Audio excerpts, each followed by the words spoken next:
sa barangay Ilang o grabe yun ang pagsuporta sa atong barangay Ilang. Lapakan nato mga igsoon. O ang atong nagpapili pagka city councilors, dili na ako sa usahon, kahanbag kaming 3 cities sila kabuo, apan walo lang ang kuhaon. Kung grabe po ang ilang pagpanikamo ay karon mapapili sa second distrito sa city councilors. So mga igsoon, usahan ako nga nungo na mutindog sa inyong atubangan karon kahaponon, aron ipaambit ang pananaw ni Pastor Apollo Sigimuloy para sa atong pinalanggang Pilipinas. Ingon nga usa ka irespetohanong leader o delikadong alagad sa katawhan, si Pastor Apollo Sigimuloy kanunay nagpalikod aron ipataas ang atong nasod o siguraduhon ang masanag na kaugmaon alang sa matag Pilipino. Usa sa mga haligi sa pananaw ni Pastor Apollo Sigimuloy mao ang pagpanalipod sa kagawasan sa reliyon.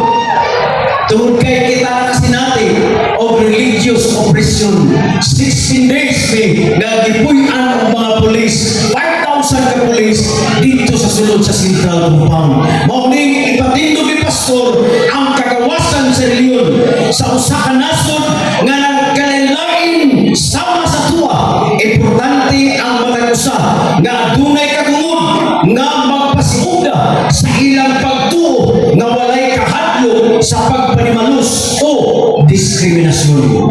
Nagatuo si Pastor Kimuloy nga ang tinuod nga panagiusa o kalinaw makabot lamang o ang atong respeto o pasilungan ang matag usa nga pagtuo.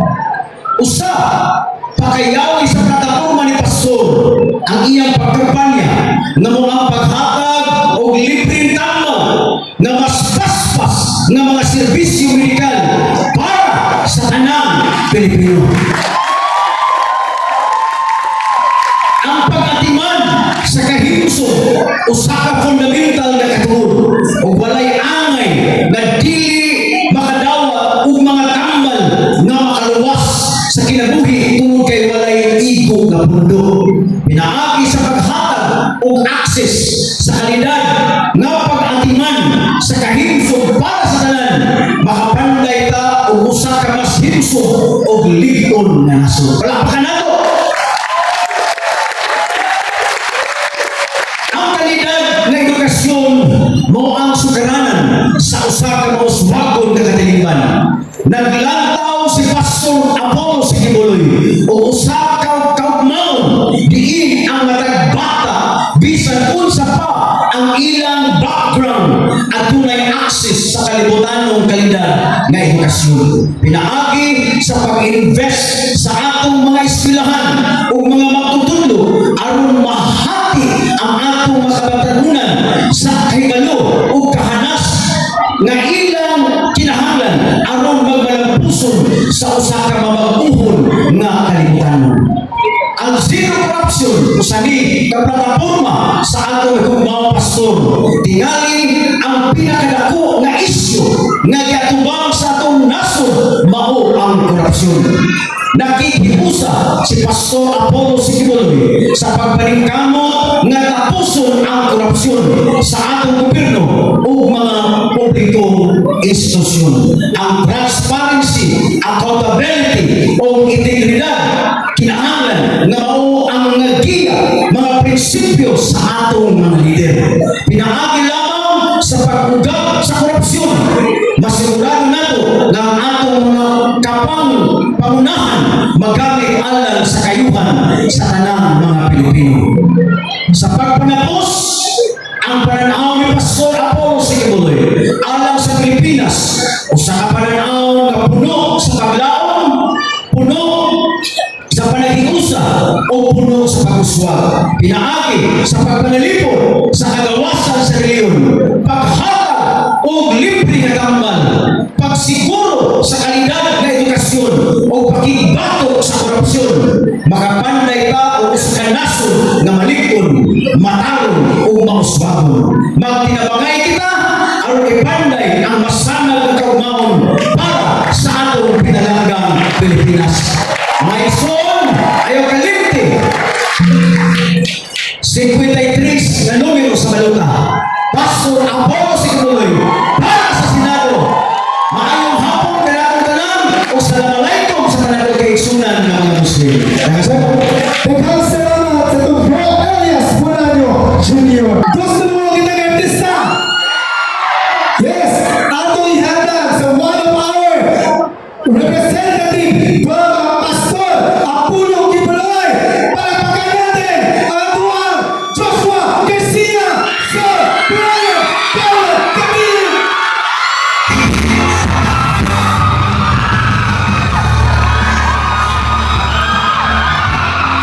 Iyawan po na relax lang, hindi pa ako si Joshua Garcia. Pero mas guwapo nyo ng ayos niya. Dako ko magpasalamat mo sa dapat kayong higayon na ihatag sa tuang tanan din sa barangay Ilang. Gusto na ito manong ang nasa likod. Hingay man ang nasa likod. Pila kay kasako ang atong ihatag? Magsako lang sa ang ihatag. Dili sa tuwakan, madunggan na nato.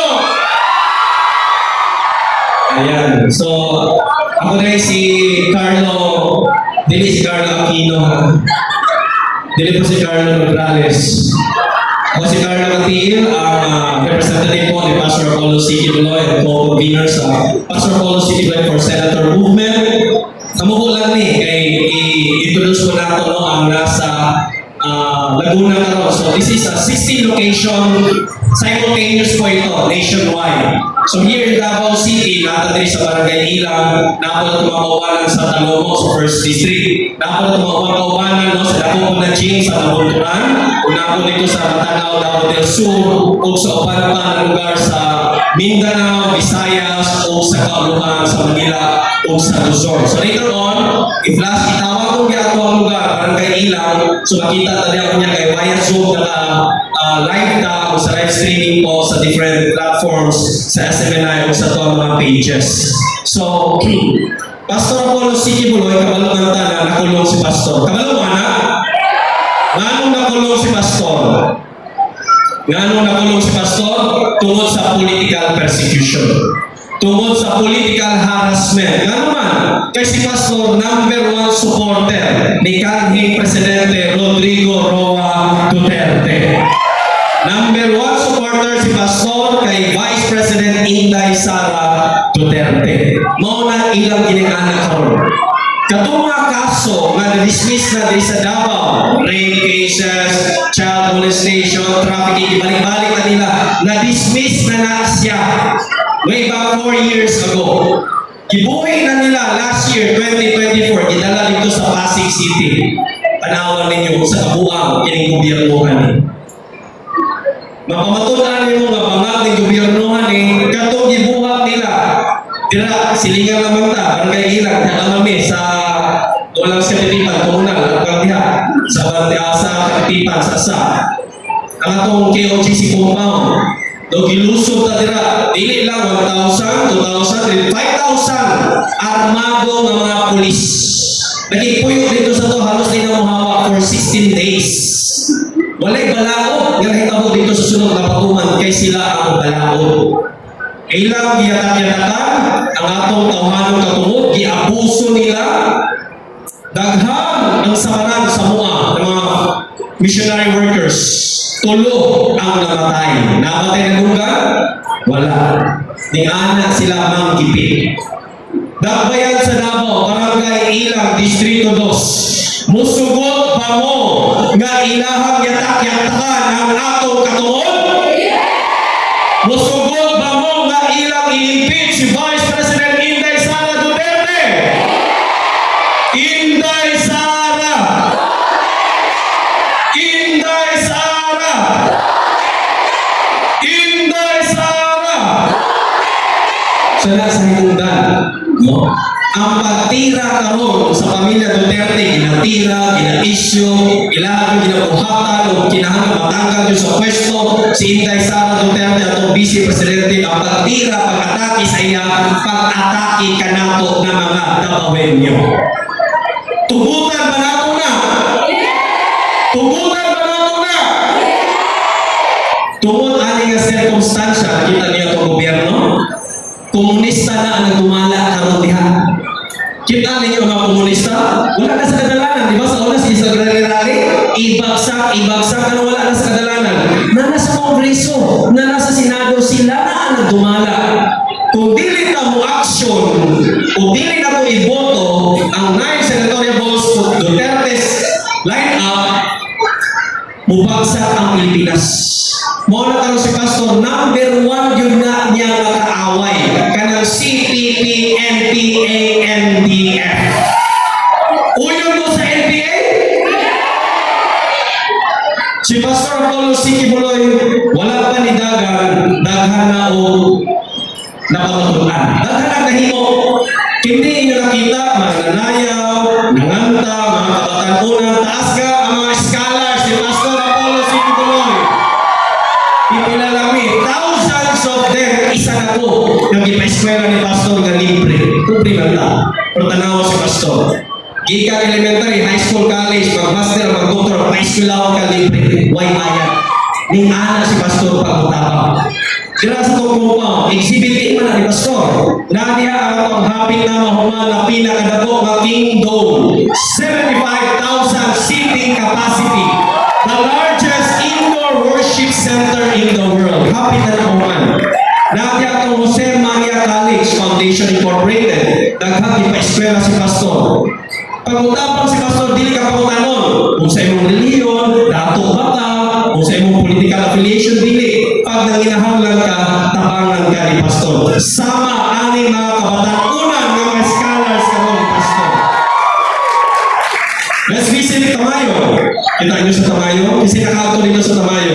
Pagkanindot dito sa Glory Mountain, 500,000 pine trees gitanong dito. Ingon ni Pastor, ang iyang gibuhat diri sa KOJC, buhaton po niya sa tibuok Pilipinas.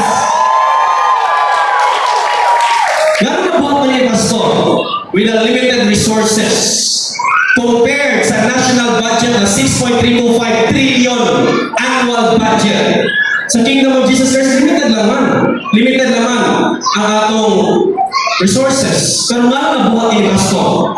From 16 members, 15 members, 1985, nagsugod ang Kingdom Ministry na sa Agdao. Nasa squatters area sa Agdao, Bolivar.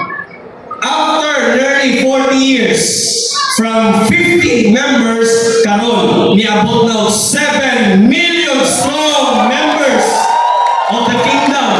Tibuok Pilipinas o tibuok kalibutan. Matingala ka, ngano nabuhat ba na ni Pastor? Giunsa man na ni Pastor, ngano nabuhat ba na niya? Mga higala, ngano nabuhat na ni Pastor? Kay si Pastor Apollo C. Kibuloy, dili kurap. Si Pastor Apollo C. Kibuloy, dili kawatan. Kita ng gobyerno karon, wala to ang kawa. Bisan kung sa nila ilang mahuhok. Tanawa, mahigala. Nagkinamangay na karon, daghan na di pangkamang, 3,000, 5,000, isip, huli. Sa imong boto. Ayaw ibaligya ang imong pagkatao. Tindugi ang imong prinsipyo. Davao is not for sale! O na isa sa idusok karon ni Pastor, Pastor is there, kung nakatulog. Pero while sitting there, may soul mga higala. Nakasulat na si Pastor o 70 proposed bills na limang kana. 70 na kabuo. Pag-uling ko na sa Senado, trabaho na. Mona, they were so threatened. Nakulbaan na sila karon. Daghang kay black propaganda bago kay Pastor. Gano'n man, nahadlok na sila. Kaya tungkol si Pastor, na itinindugan, na prinsipyo, tarong na tao, dili bangag! Isa sa iduso ni Pastor na bill, no? Ang zero corruption death penalty sa mga kawatan sa gobyerno. Musugod ba mo nga kinahanglan malubag sila, kinahanglan atubangan nila death penalty kung mangawat sila. Kaya dili man ang ilang kwarta isalig lang na nato sa ilaha. Mao nga si Pastor Apollo C. muli nanawagan sa tuwang tanan. Kauban ni mga 9, no? Kauban ni Pastor, 9 senatorials under sa PDP laban. Kinahanglan vote straight ta. Ganun kinahanglan vote straight ta. Pag-abot dito sa impeachment, mo na tumatabang. Number case naman na, kinahanglan lang sila 8 na maboto sa Senado para dili madayon o dili ma-impeach si Sara, Vice President Sara.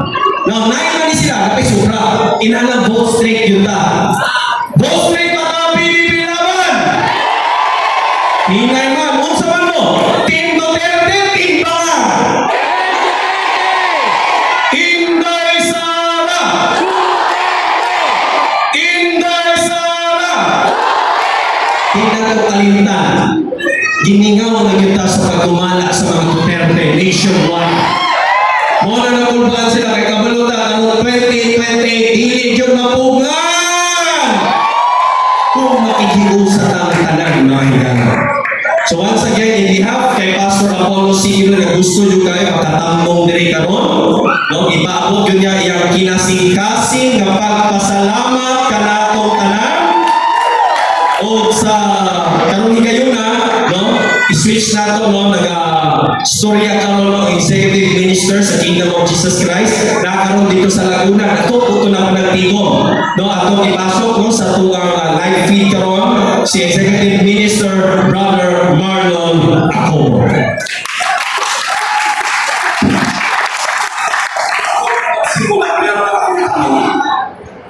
Kung ikaw ay galing Davao, ang tawag sa iyo, Davaoenyo. Pagka ikaw ay galing Cavite, ang tawag sa iyo, Caviteño. Pag ikaw naman ay galing Batangas, tawag sa iyo ay Batanggenyo. Pag galing ka ng Laguna, anong tawag sa inyo? Lakasan niyo! Laguenyo! Mabuhay kayo! Maraming salamat sa inyong mainit na pagtanggap sa aming kandidato na walang iba kundi ang aming mahal na pastor, Pastor Apollo C. Kibuloy. Sa lahat ng mga narito, buong bansa, Luzon, Visayas, and Mindanao, magandang hapon, mayong hapon sa inyong tanan.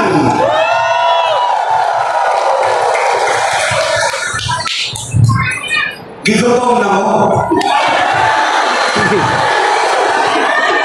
Insay gigutom, tasang ka mo. Bisaya, ano ko, sa Davao siya. Ako na wala ang yung iba hindi ng taas. Ayun. Nagiyan. Siguro mga kaibigan, magtatanong kayo. Napakilala na kanina ni Sister Nori kung sino si Pastor Apollo Kibuloy at ang kanyang paglilingkod na dinadala. Ngayon, marami sa inyo ang nagtatanong, bakit siya tumakbo samantalang siya ay nakakulong? Di ba si Pastor Apollo Kibuloy nakakulong? Bakit siya tumakbo? Alam niyo po, ang kanyang pagkakulong o ang kanyang pagtakbo unang-una,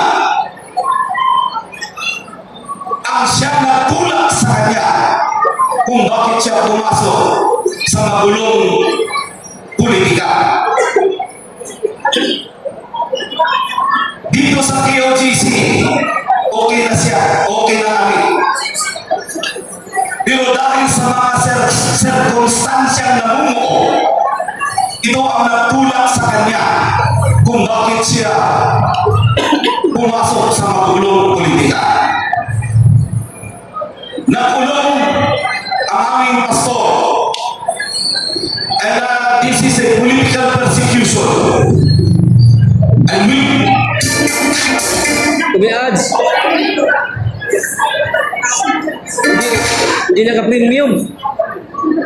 Hindi na premium eh. Balik. Ang complainant ay isang ordinaryong citizen. Pero nakapagtataka, bakit ang pumasok sa compound namin since June 10, then August 24 up to September 8, almost 5,000 na mga pulis. Baka may mga pulis pang nandito ngayon na nakarating kayo ng Davao na sinabi sa inyo mag-seminar kayo. Kaya this is a political persecution. Kaya sinabi ko mga kaibigan, ito ang natulak sa aming mahal na pastor kung bakit siya pumasok sa politika. Ang kasong kinakaharap niya kayo, matagal na na-dismiss. Matagal na itong na-dismiss dahil walang probable cause. Pero binuhay ito ng DOJ. Binuhay at ang kaso dinala nila rito sa Maynila. Bakit? This is a copy-paste. Pinersecute ang ministry namin sa Amerika during the Biden administration.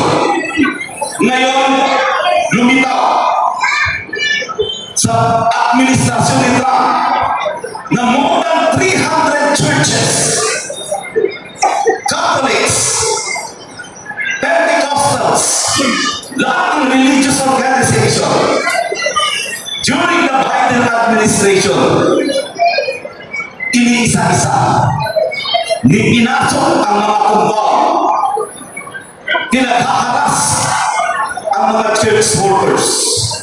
Isa na kami doon, ang KOJC. Ito rin ang ginamit, kaya copy-paste. Ginamit ng gobyernong ito para i-persecute ang aming pagilingkod. Isipin nyo na lang, ordinaryong citizen ang nagreklamo. Pero 5,000 na kapulisan ang pumasok sa aming compound. Ang lugar na aming kinikilalang banal, bawal na dumura. But within to us, binalahura nila ang compound namin. Umiling sila kahit saan. Nagiging mapakit ang aming compound. Kaya itong nangyayari ngayon, during the 16 days siege, siguro nakakaalam ang iba sa inyo rito, sa mga hindi nakakaalam, this is 16 days kami tinirhan ng mga kapulisan. Ginamit ang warrant of arrest, hindi sa pangalan ni Pastor Apollo Kibuloy. Ang ginamit nilang warrant of arrest kay Sylvia Simanes na ang address sa Pasig City. Ginawa nilang command center ang aming compound, yung aming katedral. Naghukay sila, may heartbeat daw. Kaya itong lahat na nangyayari, napudyok sa ating mahal na pastor na pumasok sa politika. Bakit? Kung kanina na malaking organisasyon, ginawa nila ng ganon, ano pa kaya ang mga maliliit na paglilingkod na naririto sa ating bansa?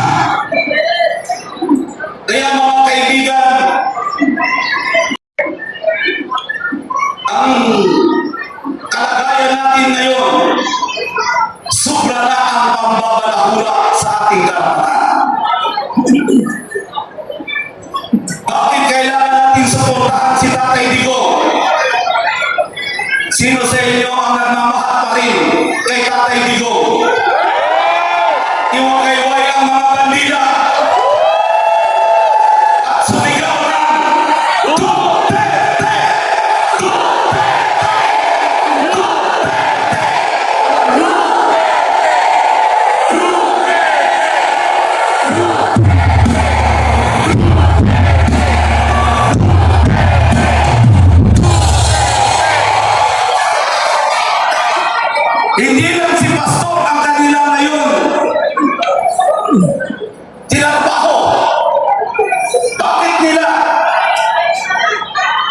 nagsikapan na trabahuin si Pastor Apollo Kibuloy. Dahil si Pastor Apollo Kibuloy ay malapit na kaibigan. Hindi lang siya kaibigan ni Tatay Digong. Ang tuwing niya sa ating Pangulong Duterte ay higit pa sa kapatid. Maraming beses ko itong narinig mula sa bibig ng aming pastor. Sinabi niya, Mayor, I'll be your friend, sink or swim. Ngayon wala na si tatay. Ang tinalbaho na naman nila ang ating Vice President, ang ating mahal na Vice Presidente, Inday Sara Duterte. Gusto nilang i-impeach.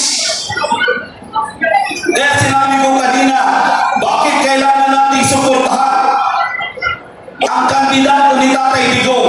Mahalaga ito. Makinig kayo. Mahalaga ito.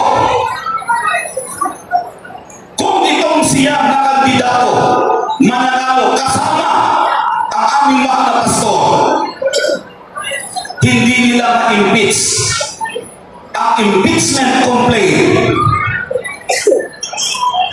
masasara sa Senado. Hindi magtatagumpay ang plano ng masama.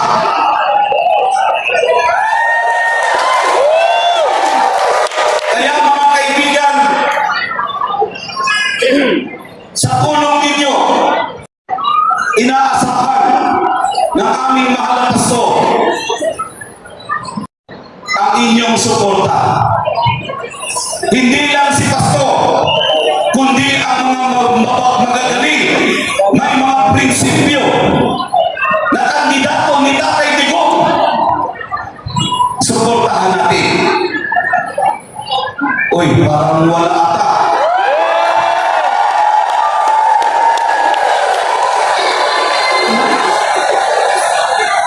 Halos nasabi na ni Sister Mauri lahat kanina.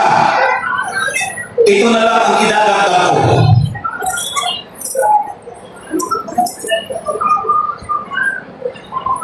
Bigyan ko na lang kayo ng kunting kwento. Kwento tungkol sa isang estudyante at sa isang profesor. Sinabi ng estudyante, Sir, ano bang Tagalog sa Tagalog? Yung hulaan mo. Sabi niya, Sir, hulaan mo. Meron akong ibong na nasa kamay ko. Hulaan mo kung ang ibong ito patay o buhay. Pagka sasabihin ng profesor, buhay. Titirisin niya, ano tawag mong pipigain niya yung ibon at ang ibon ay mamamatay. Pagka sinabi naman ng profesor, ang ibon ay patay, luluwagan niya, ang ibon ay mabubuhay. Ngunit ang profesor, matalino. Sinagot siya ng profesor, sabi niya, hindi ko alam kung ang ibon na sa kamay mo, buhay o patay. Pero isa lang ang alam ko, hawak mo ang buhay ng ibon. Mga kaibigan, ikaw ang estudyante. Ang ibon ang ating bansa. Nasa kamay mo ngayon ang pagpasya kung ang bansang ito ay bubuhayin natin sapagkat ngayon ay pilit na pinapatay ng mga mapagsamantalang politiko. Tapos na ang budol! Wala na ang budol!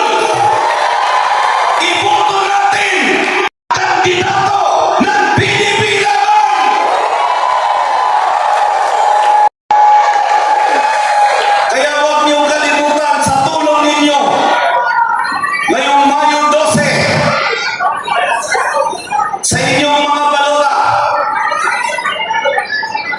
ilagay nyo, number 53.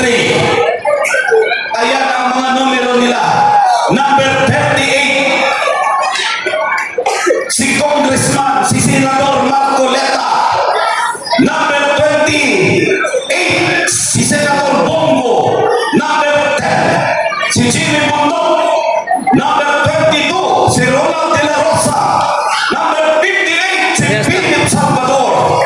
Number 34, Lambino. Number 30, Jamie Hinlo. Istorya niya, okay na, pwede na. Ano na may... Nasa kamay ninyo.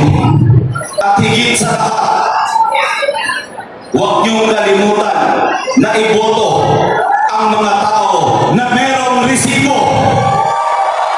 May napatunayan. Ito ang garantiya. Pag binigyan niyo ng pagkakataon si Pastor Apollo Kibuloy, aayusin natin ang Pilipinas.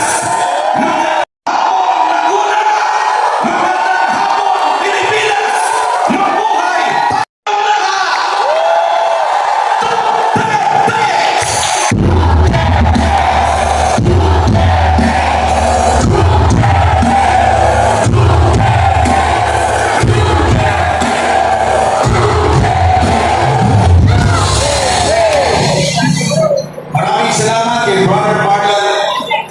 Ako po, Tingnan of Jesus Christ. Sa mga sandaling ito, mga kababayan, sa lahat ng ating mga kababayan nandito sa Laguna at sa lahat ng mga sumusubaybay sa atin sa iba't ibang panig